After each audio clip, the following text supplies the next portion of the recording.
You want to start? Yeah, Well, good afternoon. First, I'd like to thank the cook for a wonderful meal. Thank you very much. And I'm a producer from down Fort Capel area, Treaty Fort, exercising our treaty right to farm, ranch. Did that all our lives. Our grandparents did it. And I guess we have a lot of experience. My dad did it, and my wife's parents and grandparents did the same. So we've been at it for quite a while and a lot of experience. A good friend of mine was Tom Harris. We met him about 40 years ago when he graduated from college. And he worked for one of the programs we had going. We've been friends since then. He was a lot to offer. And so he phoned me and said, well, come and give me some help up here. I think Mr. Wastis and Muskeg Lake want to try some farming and ranching or buffalo. We got some buffalo at Pepexi's. We've passed on about 4 different herds to different bands, you know, which is nice to see. Like a lot of our attitude of our people changed when the buffalo came back, which was a good thing. Like a lot of the youth are learning things from the bison, and I think we run about 120 head, and we try to keep it there. Like it's a big plus for the community.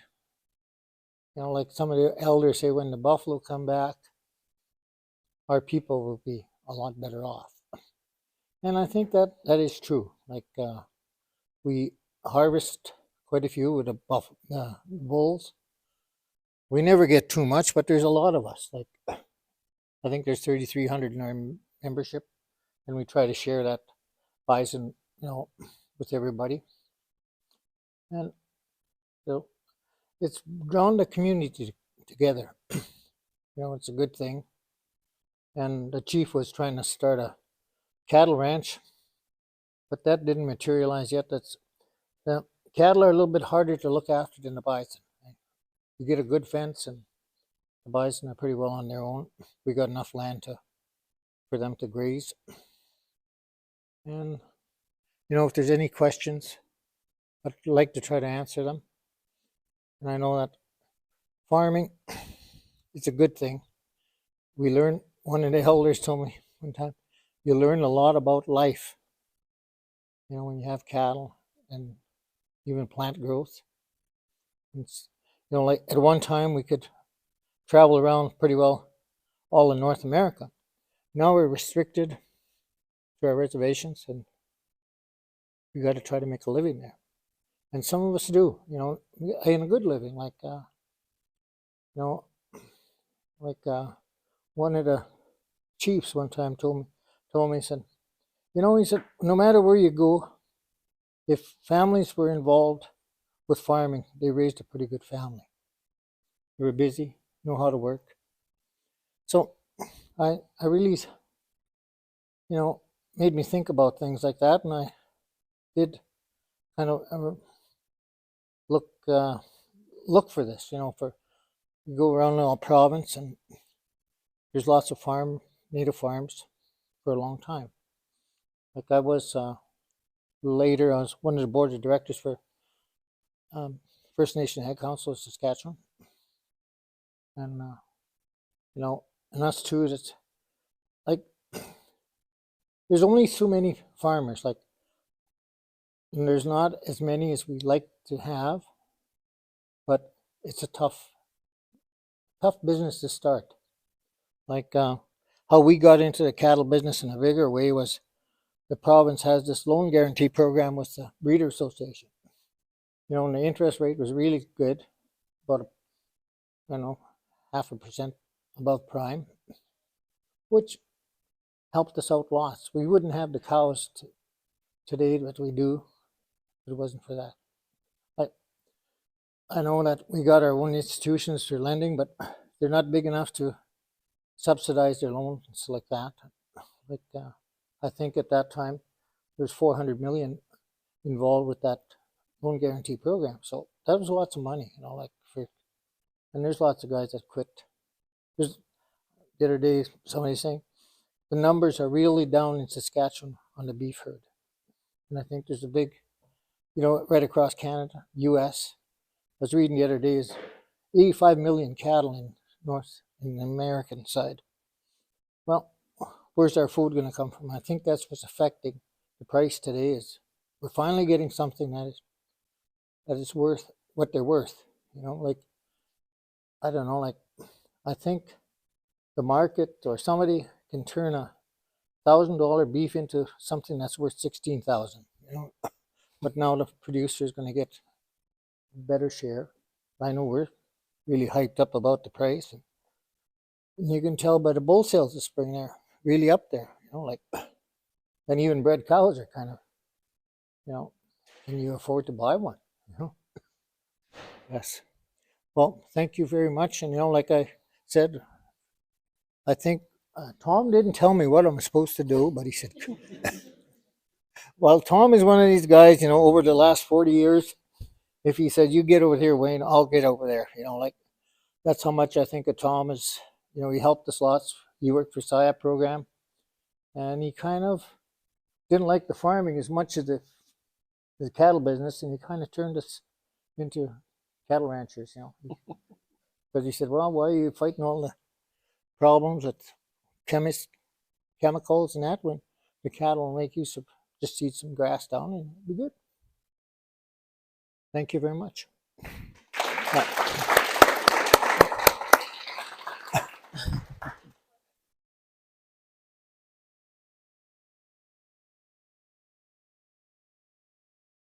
No? Yes. Yes. Yes, we do.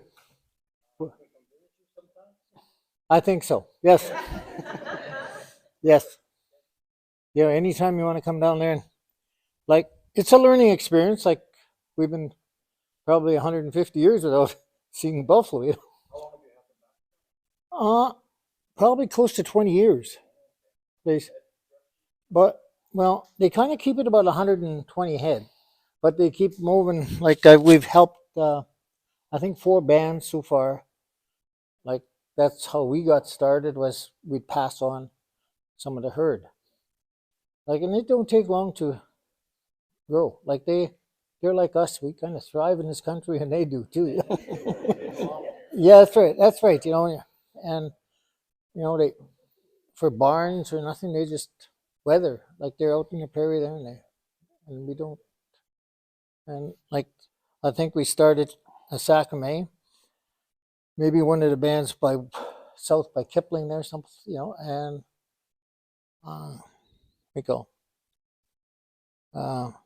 Cody, and there's talk of starting another one there maybe in the fall. Like, and I think our chief and council are very open to, trying to get more herds on the First Nations. Like,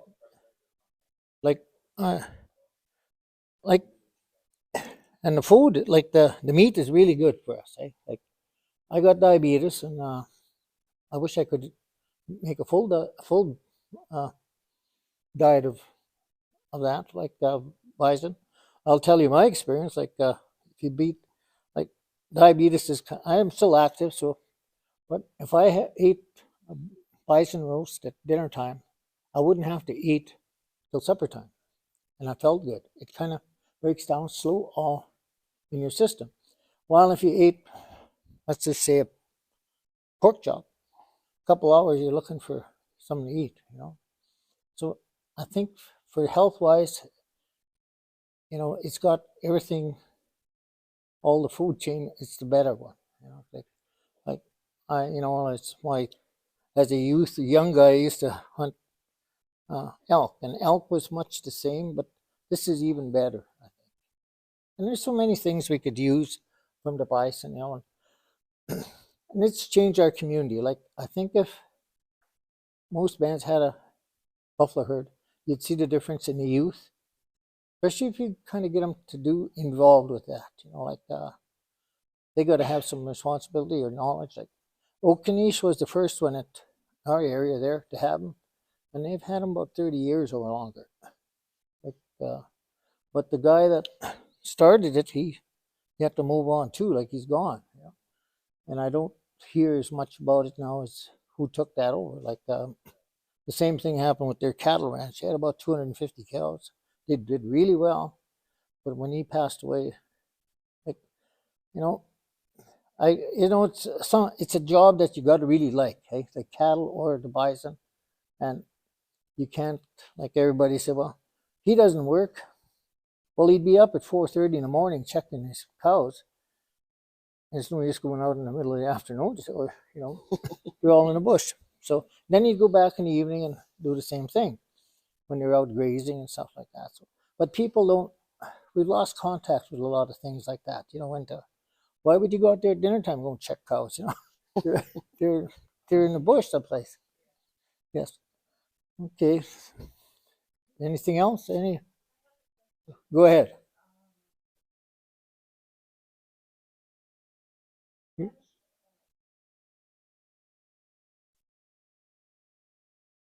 What's that? Well, I think they got about a section. No, a whole section. Yeah, like they got kind of broke them up. Like it wasn't. They started with a quarter.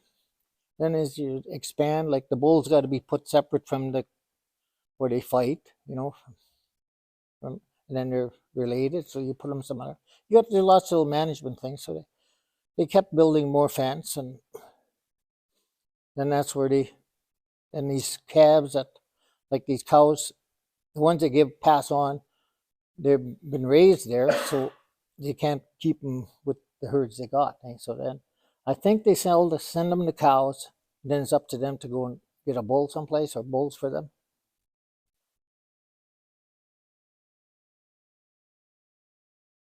Yep. Yeah. Like, well, except last year maybe because I noticed that they're feeding a lot. Now, like even with my cow, we started feeding in August the 8th, but that's not a normal year, hey.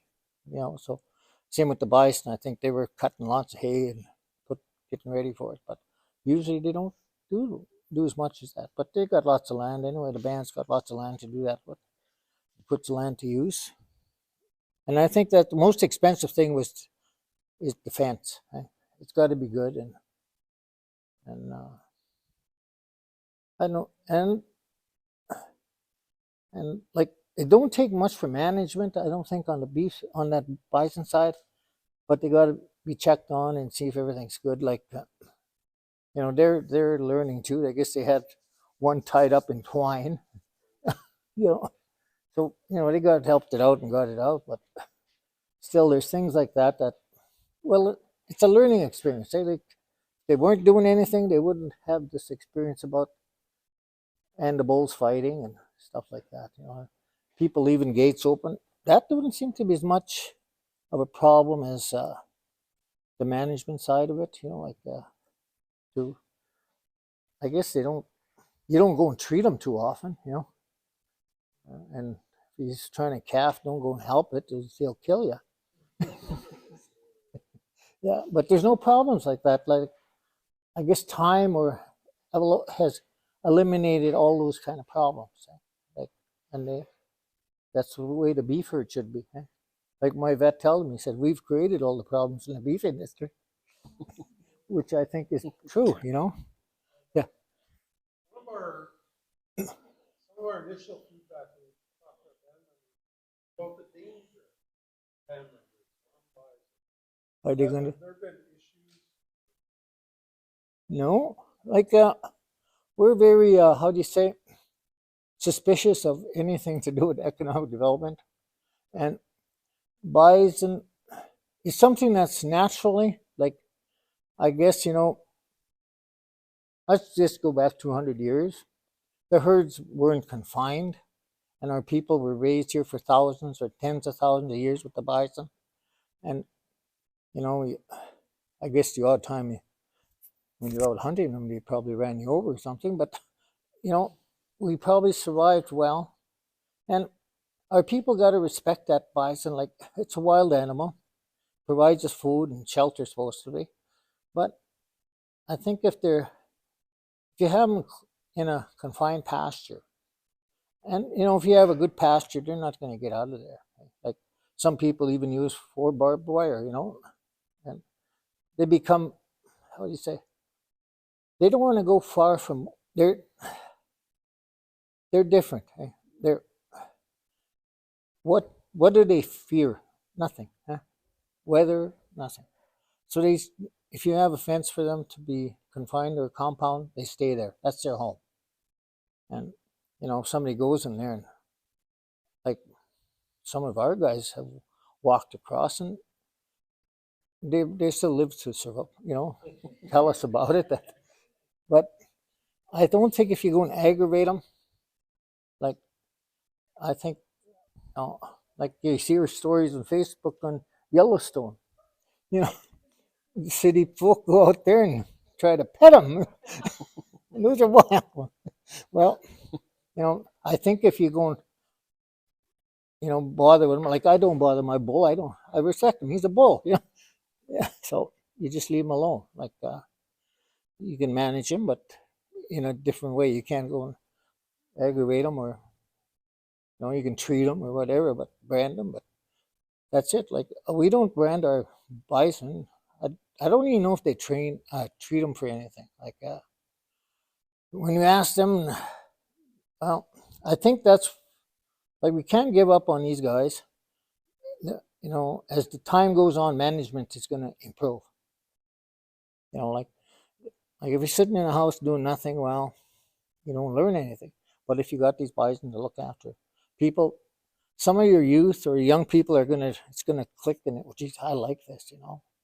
Might even motivate somebody to want to be a vet. Like I know there's quite a few in our area there that looking at vet medicine as a career. And that wouldn't be if it wasn't for the bison. Didn't. Have a contingency plan in the event that something. Well, What is the plan there? well, I don't know. Like, I've been married for 53 years. I haven't tried to escape on my wife. There's a reason. I'm treated good. Like, I guess if you're neglected, and I have family members by the big river area, yeah, and they have wild buffalo coming out of the Pinay yeah, National Park, yeah. and they have absolutely no respect for fences, no electric fence, no barbed wire fence, no game fence of any kind. And with the event that Westgate is looking into, or not necessarily Mississauga, looking into bison very close to my property. Well, I I'm think worried. the biggest thing is the fence has got to be right. Like, if they come for a visit down there, you'll see the fence, and there's quite a few bison ranches down there. Like, on the way, I mean, show you, different facilities and they're never on the highway. Like, during the flood, there was a couple got out there from what's her name there, from Chaplin's, right along number 10, but it was only on the water breakdown. But they didn't go anyplace. Like, they didn't, and they just kind of chased them back in again. Like, We have two herds, huge herds close to our farm. Down at Fairlight, they has like 400. He's been there for years, and they're right along two main highways. They haven't any issues. And then at Elkhorn, they got over 400 there. And I think he had a couple yearlings get out one year, and they pretty much just ran them back in with a pickup truck. Like it's I would think if you got one or two that escaped, it would be yeah, very they're manageable. But if they're very herd if bound. you have the whole herd, Yeah, do they have a fight or flight response? in all the years, there was one herd down at Cardiff that got out that created some damage, but that was poor management. They ran out of grass and they got out. But those two guys, the guys at Fairlight and Elkhorn, they have huge herds and great fences and lots of pasture for them, and there's been no issues out of those big groups. North of west of Parkside as well, and I have buffalo surrounding me up there, and yeah, they have wonderful fences. They maintain their fences 100%. Yeah, and I have no issues with it. yeah. No, we got more issues with guys in our area that turn their cows out in the spring and let the cows find the holes in the fence than we ever have with any bison in our area. Yeah, yeah, yeah. That's true. Like, and like through the winter, they gotta go and look for maybe trees blow on their fence and things like that. But that's part of the management. Yeah, yeah. And you got to give them a call and tell them, get your bison out of here. I'm gonna. Yeah, but I know that there's responsibility with, yeah, like it's just like the elk. Like there's elk farms, and you know, not very often you hear them getting out, and I guess it's up to the band to the, like we put our facility in the middle of the reserve. Nobody was using it anyway. Like and if they're gonna get out, there's less chance. You got to go probably 3 miles one way, and and from the experience with the bison, they don't run like cattle. They'll go a long ways. Like, but the bison just kind of stay where they're raised. They don't want to take off. Why are they going to want to run? Maybe they might eat better grass or find a canola field that they might like the elk and the moose down south there. That's all they lay in is the canola and yeah. But it's up to the band to have a good management plan in to control these things. Like it's not like controlling a horse or a beef herd. Like you got to have the right fence. Like, and I think the only way you're going to get that is go and look at some fences. Guys that made some fences before, and like when things were bad in the agriculture business, in the farming, used to farm quite a bit of land down peak season.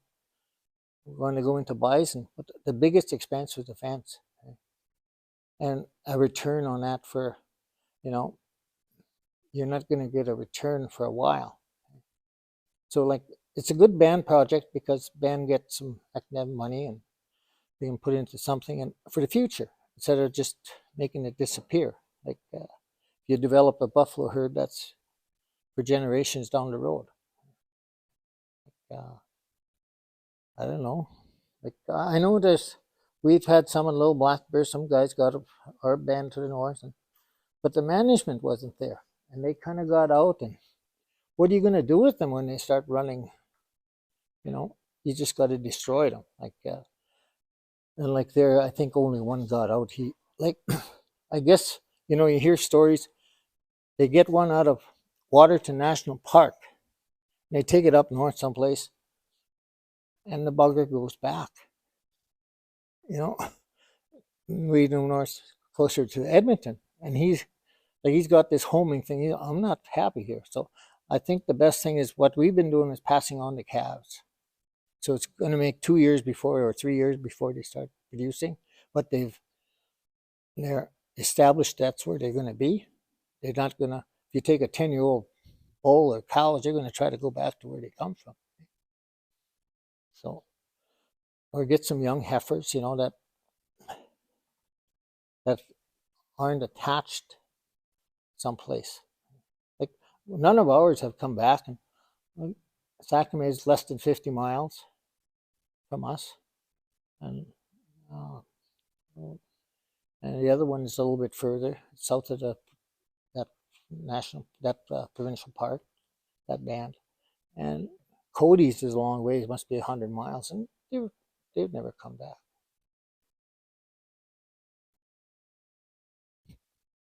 But I can understand his concerns, like you don't want to be chased around your own field with and then now with the trespassing law, and if I go and start to retrieve my buffalo, and he can get miserable and charge me and all kinds of things, like I think that's what we got to do with our bands too, is that there's a lot of people coming on our reserves. We lost control of that. So we got to get back control. How do you say? We got to know who's on our reserves at what time. Like we got a rancher down there, a cattle rancher. He's a good friend of mine, but he he's for they lost a community pasture in the PFRA, but he was looked at the reserve as that. He rents a couple pieces of pasture. They get out and they're roaming between our reserve and Okonee's. And he don't care because every day they're out there, they're making their money. And so we got to do something about that. Like they ate up a bunch of hay bales on us, and he did replace them. But like last year, where's he going to replace them from? There's all kinds of things that I know you got to try to get along with your neighbors. We've been farming for a long time, and I could probably go to any one of my neighbors and ask for help. But either chasing their cows off the reserve or chasing mine back on the reserve. So, but very seldom my cows got off the reserve. Like maybe after a big storm. Like one time we had one of the neighbors from High Tuna. He's 30 some miles away. Had 30 heifers in our pasture all summer. And so it's a two-way street that you got to try to get along with your neighbors. Like if you have nothing, there's no problem. But if you have livestock or, like one of the old ranchers told me, he said, you got livestock, you got dead stock. So it's hard to, you got to be real committed if you're going to start something like that. You got to have the right people. Anything else? So Bison ranchers, because with his bison, he makes sure that grass is greener on his side of the fence. Don't want it. well, I think that's no problem. Like if he's native, all these white guys want to come on our reserve. Why? Grass must be better or something.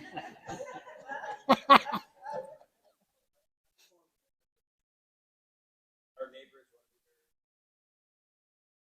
just let you know we're right now starting a 2-year process.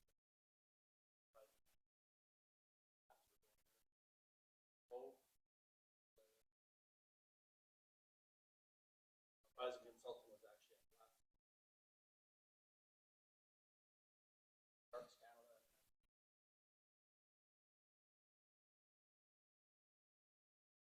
What he mentioned too with regard to Buffalo Estate.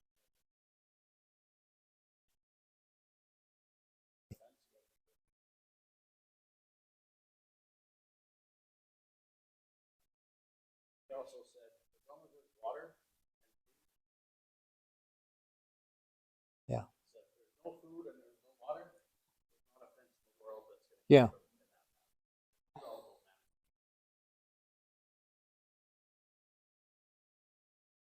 know us now a little bit.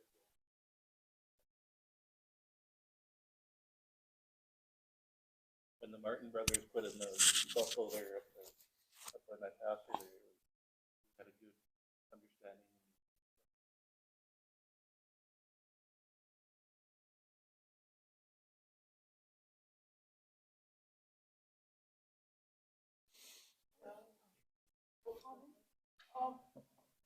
Have a neighbor who one of the First Nations raised bison have a large group of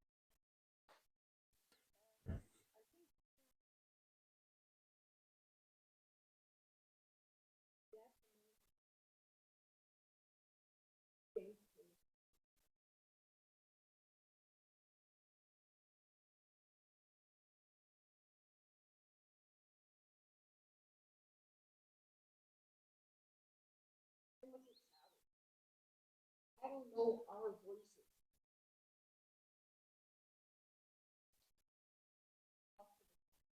They get to know you.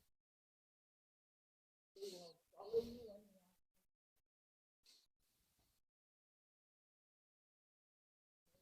get to know what getting into bison.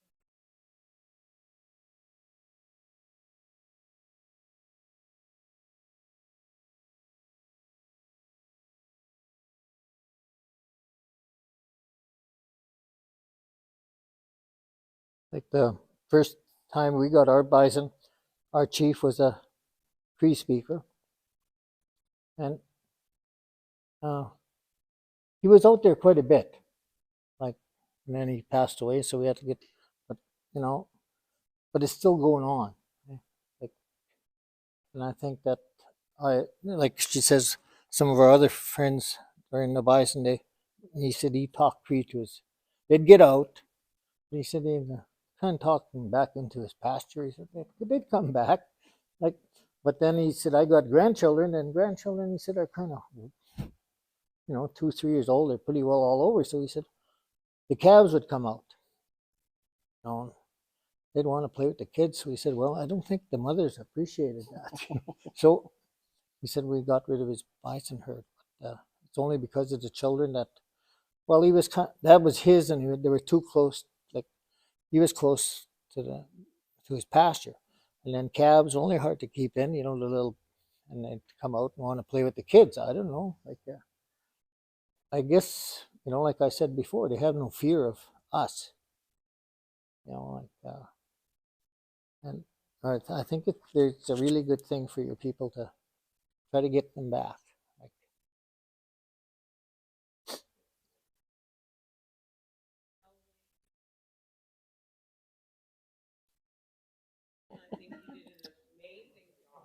okay, okay, all right. Thank you. Yeah.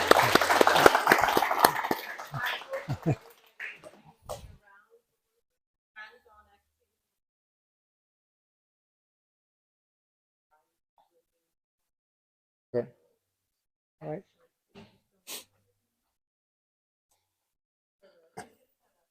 Yeah. Okay. I'm Trevor Green. I'm from down south from Mooseman. Same thing. Tom gave me great guidance on what I was going to do here. So this is a bit of a presentation. I've done it a couple other things to do with grazing and stuff, but I guess to start out, I said at the start I was 7th generation farmer in Saskatchewan, and crossing the North Saskatchewan River kind of brought it home because PA was where my family started and when they come here.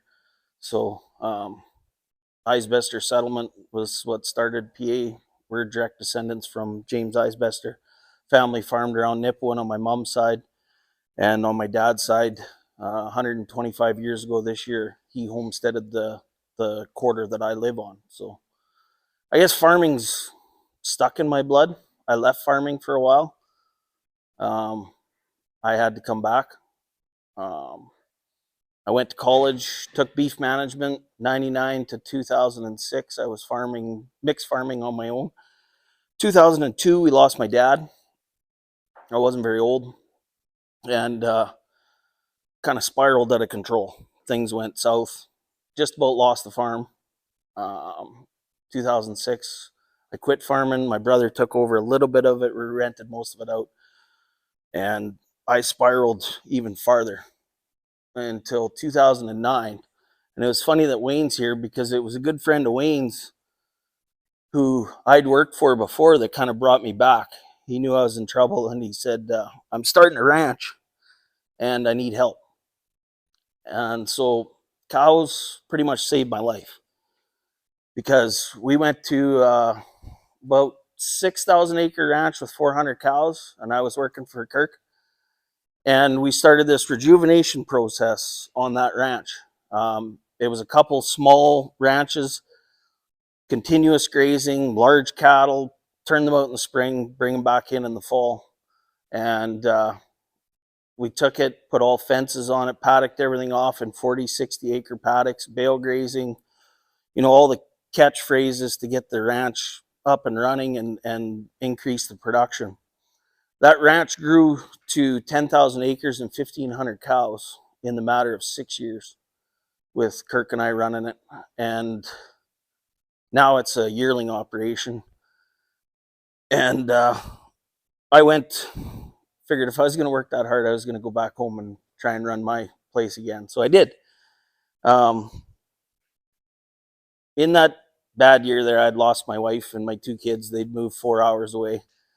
Got remarried, started over to another farm girl. And so that's how we started this. And So it's not Ag Legacy, it's AG Legacy Farms, and it stands for my daughter, Avery Green. She was 9 days old when we lost her in the Saskatoon hospital. So, and it was the farm that kept me going through the dark time of that. So we figured we're going to make this farm better than great grandpa had it, and grandpa had it, and dad had it. So we started with grazing cattle, and the organic matter in the cultivated land was down to 2%, which is really low. The ground was like concrete. So we can't sow grass into that. It's not going to be productive. So how are we going to get to that? So we started into some polycrop grazing, and some of the stuff we did with grazing it, we did swath grazing. We do a lot of green feed, and we increased the fertility in the soil. And the first thing we noticed was the increase in water infiltration when we started doing that. We'd get a 2-inch rain and the water was gone. There was no puddles in the field after like the second year. The land was a lot more productive. So then after a couple years of poly grazing on that land, we'd seed that land down to pasture or hayland. So when you talk about that picture they had on the far side, the pasture that we had on the farm, it all looked like that. It was grazed, continuous grazed down to nothing. It was gone. So the polycrops give us the option to keep quite a few cattle, but not reduce our acreage, or not have to have more acreage to reduce those cattle. We still had the land to graze, and then we kind of babied those burnt out older pastures along.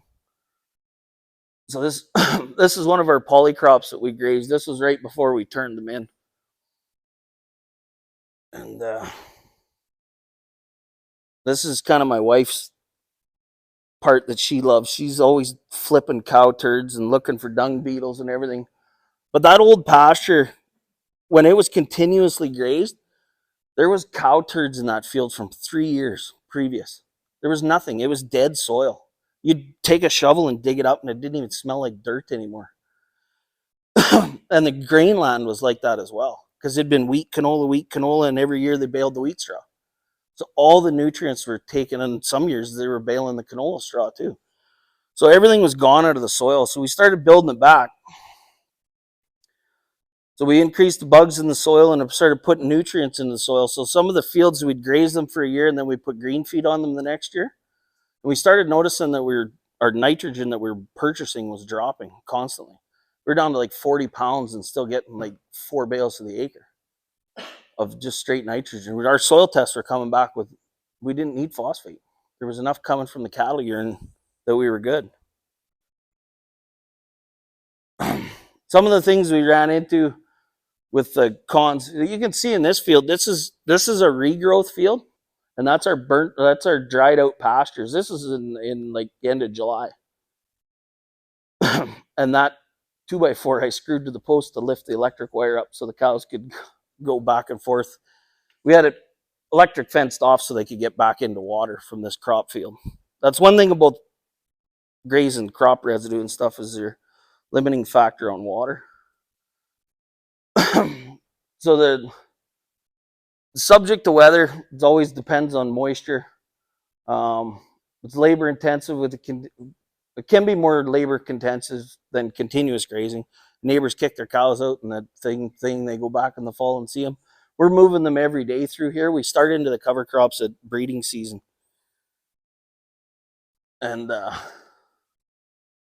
yeah, here's some of the cover crop species.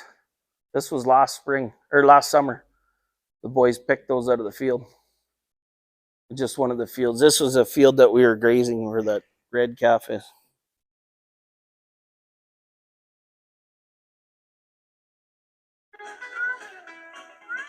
The video. So this is a cover crop field we're grazing with the corn in the background for corn grazing in the fall. Now it's just them going into a new paddock. We're doing that strip grazing where they had to run back to the alley for water. And this is some of the programs we use to sow our grass down from crop fields. That route program, if you have like the farm and water infrastructure, if you want to put like a remote water on it or whatever, you have to do the whole dugout and everything all as one. But the route program, you can take an existing dugout and actually add a watering system to it. You don't need to do the whole construction over again. So that was pretty good. We used that one this year. So, and then some of the other ones just for seeding down grass and stuff. And it's really helped with a lot of the funding, and it's made it possible to turn basically a mixed farm into a straight cattle farm, which most people aren't doing right now, but I'm kind of stubborn. So,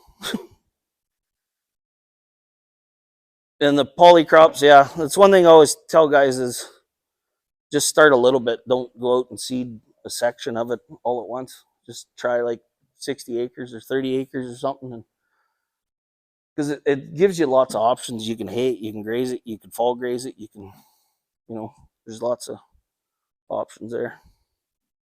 I think that's it. I don't know. Anybody got any questions about anything?